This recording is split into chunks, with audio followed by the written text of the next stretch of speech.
Përshëndetje dashur teleshikues nga studio e emisionit Your Story. Jemi rikthyer sërish në studio dhe do ndalemi tek një temë shumë sensitive, siç është ajo e largimit të rinjve nga vendi. Shumë raporte, qoftë të vendit tonë, por qoftë edhe ndërkombëtare, tregojnë një tendencë në rritje të largimit të rinjve dhe shifra shumë shqetësuese, të cilat janë artikuluar nga politikanë të ndryshëm dhe nga vendimarrës.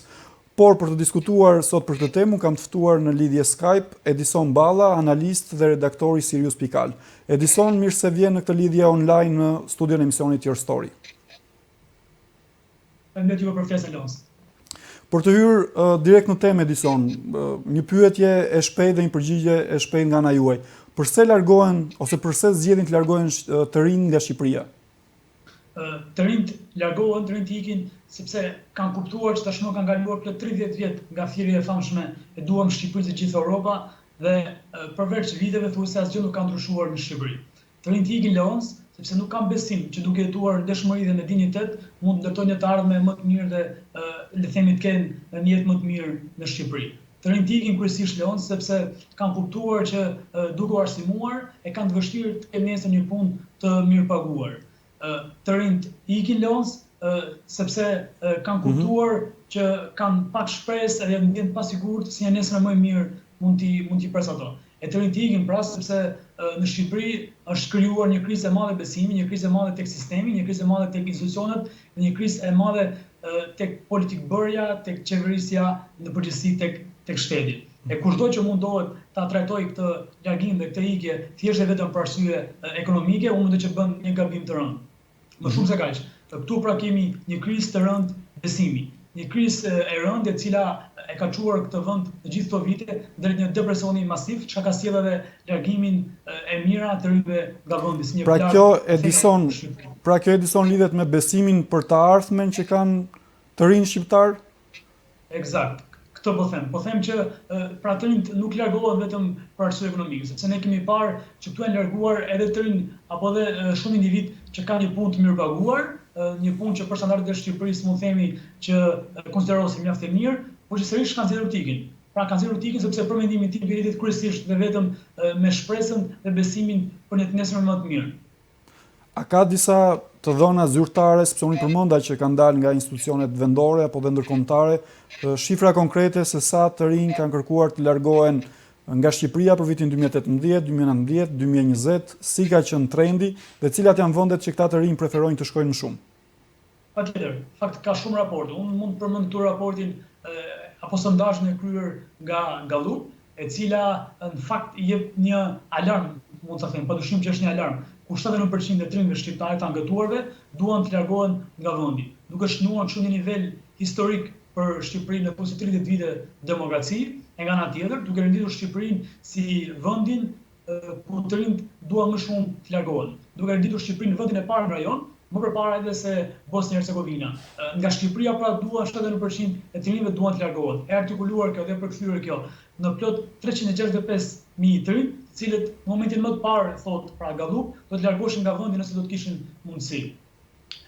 Nëse flasim për rajonin për shembull, nga Bosnia Hercegovina, 62% e të rinjve duan të largohen, ndërkohë që nga Serbia dhe Malizi kjo shifër është më pak se 50%. Pra në Shqipëri 79% e të rinjve duan të largohen. Dhe kjo, siç thash, nuk lidhet vetëm me arsye ekonomike, por është më shumë se kaq me krizën e besimit dhe me krizën e një depresioni të madh të krijuar në gjithë këto vite. Vendet kryesore në të cilën të rinjt janë të orientuar për të shkuar, kemi parë që një pjesë e madhe e studentëve të mjekësisë dhe të infermierisë zgjedhin për të shkuar dhe për të punuar ose dhe për të studiuar në shtetin e Gjermanisë. Por shtetet e tjera të cilat mund të jenë surprizë për ne dhe nuk i dim që janë preferenciale nga të rinjt.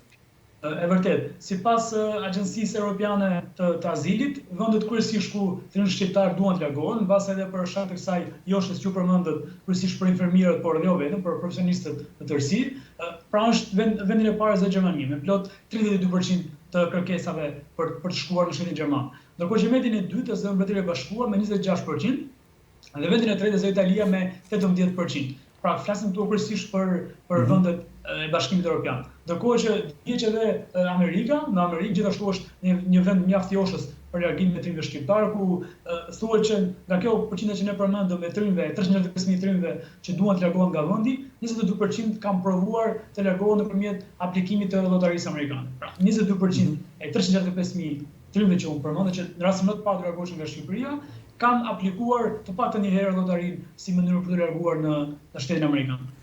Qartë, po cilat janë zonat, le të themi, ose rajonet më të shpopulluara ose rajonet nga të cilat largohen më shumë të rinj? Dhe nëse le të themi ndajmë rajone ose në zona rurale dhe zona urbane, nga cilat zona kemi këtë emigrim ose këtë largim më të madh të rinjve shqiptar? Qartë. Patjetër që zona më e prekur nga largimi dhe nga emigrimi, jo vetëm i tërëve, por në tërësi i popullsisë, vjen nga zonat rurale. Pra, Shqipëria më përpara në kohën e periudhës së sistemit komunist ka pasur një tendencë të largimit nga zonat rurale për në zonat urbane, por tashmë nuk janë vetëm zonat rurale të prekura nga ky largim masiv i tërëve. Edhe pse ato janë kryesisht më të prekura, por nuk janë vetëm ato. Janë edhe zonat urbane.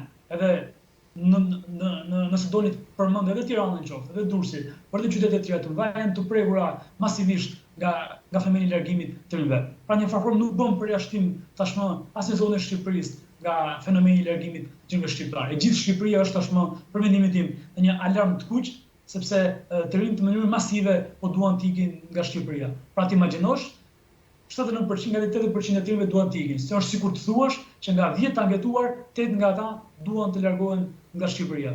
Kjo është, e ritheksoj, është një krizë e rënd besimi tek sistemi, tek institucionet, tek e nesërmja edhe tek shpresa. Ju si redaktori Sirius.al, ku është një platformë që jep më shumë mundësi dhe hapësirë të rinjve për të shkruar, për të artikuluar dhe për të ngritur problemet dhe shqetësimet e tyre. Çfarë vini re tek këto shkrime që bëhen nga vetë të rinjt? Padyshim që vjet e reja që unë përmenda deri tani, pra kriza e besimit, edhe tek institucionet, edhe tek e nesërmja, edhe tek e ardhmja, edhe tek e tashme. Pra të rinjt në çdo shkrim apo në çdo shkrim që publikohet kryesisht në portalin Sirius.al është pothuajse pamundur të mos vësh re dozën që të rinjt apo profesionistët e rinj kanë tek sistemi. Profesionistët e rinj edhe në biznes, profesionistët e rinj edhe të angazhuar në politik nëse doni, profesionistët e rinj edhe të angazhuar në gazetari apo në tjerë sektor. Të gjithë këta të rinj pra, në shkrimet që publikohen shpeshherë në Sirius.al është gjendet kudo thuajse doza e rënd, le të them, e krizës besimit që ekziston sot në vendin tonë dhe mungesës shpresës për një të nesërme më të mirë. Pra, ajo që duhet të rifleksuar është që nga Shqipëria në 30 vite janë larguar plot 1.3 milion banor. Pra që është më e frikshme. Është fakti i shkrimeve publikuara nga OKB dhe projekcionet e shumë vendeve, kryesisht Ballkanit Perëndimor, por specifikisht në Shqipërisë, në ato që quhet si projekcioni i Shqipërisë për vitin 2100. Ku OKB-ja jep një parashikim realisht të frikshëm. Një parashikim që mund ta çosh Shqipërinë në një shpopullim tërësor. Ku sipas OKB-s pra, për vitin 2100 Shqipëria mund të mbetet me më pak se 500.000 banor. E kuptoni? Në kombë shqiptar që pra një vend që mund konsiderohet për Ballkanin Perëndimor, por edhe për rajonin si vend mesatarisht i madh, sot do të ngjelet me më pak se gjys milioni banor. Në shqiptar tjetër alarmante për Shqipërinë, për të ardhmen shqiptar. Edison, le të rikthehemi tek të rinjt, sepse shpesh artikulohet që të rinjt nuk janë të aftë, nuk janë të vëmendshëm për të zhvilluar karrierën e tyre, janë një kategori e cila është e fokusuar ndaj qefit, ndaj veseve dhe nuk është orientuar, le të themi, ndaj dijes, shkencës ose punës profesionale. Si e vlerësoni ose si vlerësoni ju sot të rinjt shqiptar në kategorizimin e parë apo në kategorizimin e dytë? Unë mendoj që ky perceptimi publik i krijuar, ose kryesisht mediatik, por i krijuar edhe nga vetë politikbërësit, ka qenë mjaft i dëmshëm për të rinjt, sepse ka ndikuar absolutisht në krijimin e një doze mosbesimi në tërësi për të rinjt. Unë nuk mendoj që Shqipëria vuan sot sepse nuk ka të rinj të aftë, të rinj që duan të bëjnë përpara, apo të rinj që duan të ndërtojnë të ardhmen këtu me meritokraci dhe me ndeshmëri. Është pikërisht ky problem, sepse këta të rinj shohin që është e vështirë të ndërtosh të ardhmen në Shqipëri me ndeshmëri dhe me meritokraci. Të rinj sot në Shqipëri ka shumë të rinj të shkolluar, të rinj të mirë arsimuar, apo dhe të rinj që janë arsimuar jashtë dhe që janë kthyer në Shqipëri për të dhënë kontributin e tyre, ama në Shqipëri me hasim në një terren të vështirë, në një terren i cili të qendrës qytetare fitet që rreth 80% e trimëve vlerësojnë se për të zënë një vend pune, thuajse është e pamundur nëse nuk do të ketë lidhje farafisnore. Pra, çfarë do thotë? Do thotë që nuk kemi mungesë të kualifikimit apo të mirësimit të trimëve. Por më shumë se kaq, kemi mungesë të një sistemi i cili u ka vënë një blokadë trimëve. Blokadën e lidhjeve farafisnore, blokadën e lidhjeve miqësore dhe blokadën e paras, ndikimit nëpërmjet paras. Pra, unë nuk mendoj kurse që sot Shqipëria vuan për të rinj të mirësimuar apo të kualifikuar, madje të cilët duhet të ndërtentarën këtu. Por vuan nga një krizë, siç e thash, një krizë e madhe besimi, institucionesh edhe shtetërore. Në zonë të quajmë. Edison, si duhet të sillen dhe të veprojnë të rinj shqiptar sot në këtë mjedis ekonomik dhe politik që ndodhet Shqipëria sot? Duhet të jenë aktiv apo duhet të jenë pasiv? Pra, kuptoj me këtë që duhet të jenë disa të rinj që shikojnë thjesht punët e tyre, të familjes së tyre, hallet e tyre të përditshme, hallet në punë, apo duhet të jenë të rinj të cilët dalin përtej le të themi zonës të komfortit dhe shikojnë përtej vetes së tyre dhe përtej familjes së tyre për t'u dhënë zgjidhje, le të themi halleve që mund të ketë zona e tyre ose komuniteti i tyre. Më qartë. Nëse doni sërish të qëndrojmë tek raportet, sërish raporti për 2019 mos gaboj i qendrës qytetare, sipas aty raportit të anketimi, 80% e trimëve në farë forme sugjerojnë angazhimin në politikë. Edhe pse vetëm 17% e këtyre trimëve kanë besim tek partitë politike dhe kanë besim tek politika. Por që gjithsesi, ajo që unë do të sugjeroja padyshim është fakti i angazhimit në politikë dhe në çdo sferë e hapësirë ku ata kanë mundësi, sepse vetëm duke qenë brenda sistemit, vetëm duke u angazhuar, do të kemi mundësi për të dhënë impulse të ndryshimit të sistemit. Sepse sistemi nuk ndryshon kursesi nga jashtë, as me kritika, jemi sinqert, dhe as me analiza, aq më pak duke ndenjur pasiv. Por ndryshon dhe do të ketë impulse të ndryshimit të sistemit, edhe të goditet kriza e besimit tek sistemi, vetëm në momentin kur të rinj do të marrin përsipër riskun, do të marrin përsipër iniciativën dhe do të kenë vullnet të angazhohen nga brenda sistemit. Nga brenda sistemit, sepse vetëm kështu sistemi do të ketë mundësi të ndryshojë.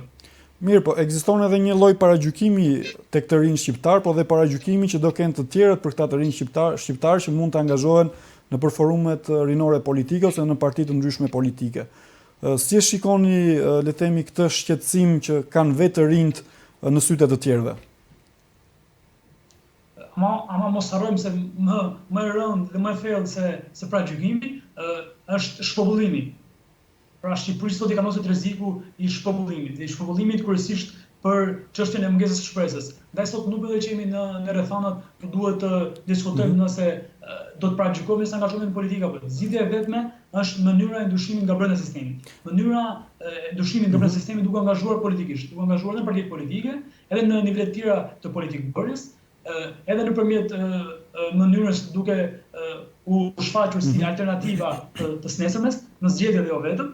Sepse vetëm kështu pra mund të ndryshojë sistemi. Është shumë e vërtetë që ekziston paragjykimi qoftë nga trim për një pjesë të trimëve të cilët merren me politikë. Ama duhet të jemi sinqertë që thuajse është e vetmja mënyrë që trim mund të sjellin ndryshimin. Kështu që unë e shoh si të rëndësishëm, e shoh si të domosdoshëm dhe e shoh si emergjent angazhimin e sa më shumë të rinjve të cilët nesër mund të gjenerojnë vlera dhe alternativë për të angazhuar brenda politikës, partive politike, por edhe brenda sistemit.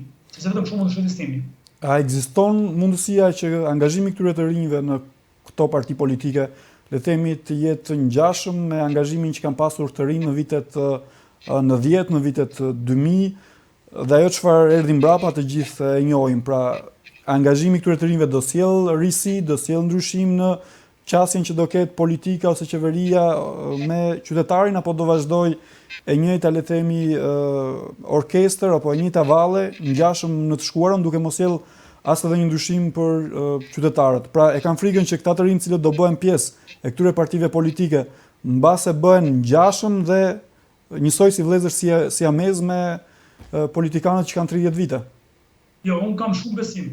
Realisht kam shumë besim që nëse të rinjt do të angazhohen në politikë, absolutisht që do të ketë ndryshime të sistemit. Madje ajo është e kundërta ajo që e ka vrarë, le të themi, Shqipërinë, ajo që ka vrarë plagën e Shqipërisë. Është pikërisht diferencizmi, sepse shumë kanë zgjedhur të jenë indiferent, dhe kështu jo vetëm që nuk kanë luftuar kundër sistemit, por kanë zgjedhur të largohen, pasi duke e parë shpeshherë edhe si rrugën më të lehtë. Por angazhimi në politikë mund që do të sillte ndryshim, sillte patjetër ndryshim, sepse sot flasim për një shkallë të ulët të angazhimit të tyre në politikë, ama duke angazhuar më shumë tërë në politikë, duke angazhuar më shumë vlera në politikë, mendoj që do të jepte ndryshim. Dhe ne është momenti për të rrëzuar perceptimin që të gjithë e njohin. Është momenti për të rrëzuar dhe perceptimin që nëse do të futesh në politikë do të bësh patjetër i keq apo do të bësh patjetër i korruptuar, do të bësh patjetër si pjesa më e madhe e politikanëve. Absolutisht. Çdo kush ka vlerat e veta, çdo kush angazhohet për vlerat e veta në politikë, por më rëndësi është angazhimi sa më shumë të rinjve në politikë, si e vetëm mënyrë për të sjellë ndryshimin në Shqipëri dhe si e vetëm mënyrë mendoj unë për të thyer besimin se një nesërme më e mirë mund ta presë Shqipërinë. Sepse sot gjendemi para dy zgjedhjeve. Vetëm dy zgjedhje kemi sot përpara. Ose do të lëmë këta që janë në politikë, që janë 30 vite në politikë, duke u marrë me politikën, dhe ne kemi parë se çfarë kanë sjellë në 30 vite, çfarë kanë prodhuar 30 vite kjo klasë politike, ose të do të marrim përgjegjësinë, do të marrin vullnetin dhe iniciativën, të angazhohen vetë në politikë për të ndryshuar nga brenda sistemit. Dhe kjo është ftesa që ne duhet bëjmë, mendoj, jo vetëm ne që kemi akses në media, por kushdo i cili mund të ketë akses në një hapësirë publike. Për të ftuar të rinj që të angazhohen sa më tepër në politikë dhe në çdo hapësirë tjetër, se vetëm kështu mund të personohet sistemi dhe vetëm kështu do të ketë gjasa të ndryshojë sistemi politik dhe për të kthyer shpresën dhe besimin Shqipërisë në nesër më mirë mund ta presë këtë. Qartë Edison, duke qenë se jemi në minutat e fundit, cili është mesazhi jot për të rinjt, pse ata nuk duhet largohen nga vendi dhe pse duhet të jenë të angazhuar në shoqëri, jo vetëm në politikë, por edhe duke qenë qytetar aktiv në forma të ndryshme, sepse nuk është vetëm politika hapësira e vetme ku ata mund të performojnë dhe ku mund të japin, le të themi, impaktin e tyre, por edhe kontributin e tyre. Mesazhi im për gjithë të rinjt është i thjeshtë, i qartë dhe mjaft i kuptueshëm, që të rinjt sot duhet të angazhohen kudo ku gjenden hapësirë. Të rinjt sot nuk është momenti për të qenë indiferent, nuk është momenti për të qenë pesimist, është momenti për të menduar që ky vend mund ndryshojë, që këtu mund të ketë shpresë, një nesër më mirë mund ta presë Shqipërinë, edhe kjo nesër më mirë vjen vetëm duke u angazhuar të rinjt, nga brenda sistemit, nga jashtë sistemit, shoqëri civile, në qytetari aktive, në gjitha format. Ama unë nuk bëj thirrje të rinjve që të mos largohen nga Shqipëria pa u angazhuar, mos largohen nga Shqipëria pa dhënë kontributin e tyre, pra të mos largohen pa e provuar një herë nëse ky vend ndryshon apo jo, sepse ka shumë të rinj që nisur edhe nga opinionet, kanë krijuar perceptimin që mënyra vetëm është largimi, dhe sepse ky vend nuk bëhet, sepse ky vend nuk ndryshon. Unë fakt thirrja ime është këtë e kundërta, që u bëj ftesë të rinjve ta provojnë ndryshimin, të provojnë të angazhohen në çdo hapësirë ku ata gjejnë mundësi.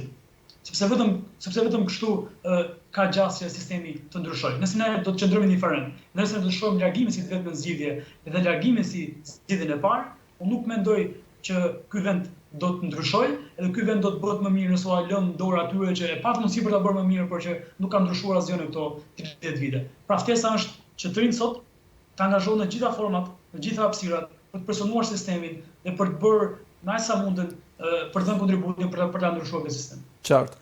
Edison, falenderoj që ishe me mua në Your Story në këtë lidhje Skype. Faleminderit juve për hapësirën. Të dashur teleshikues, ky ishte emisioni për sot, ne bashkë do të ritakojmë javën e ardhshme. Deri atëherë, miru takofshim.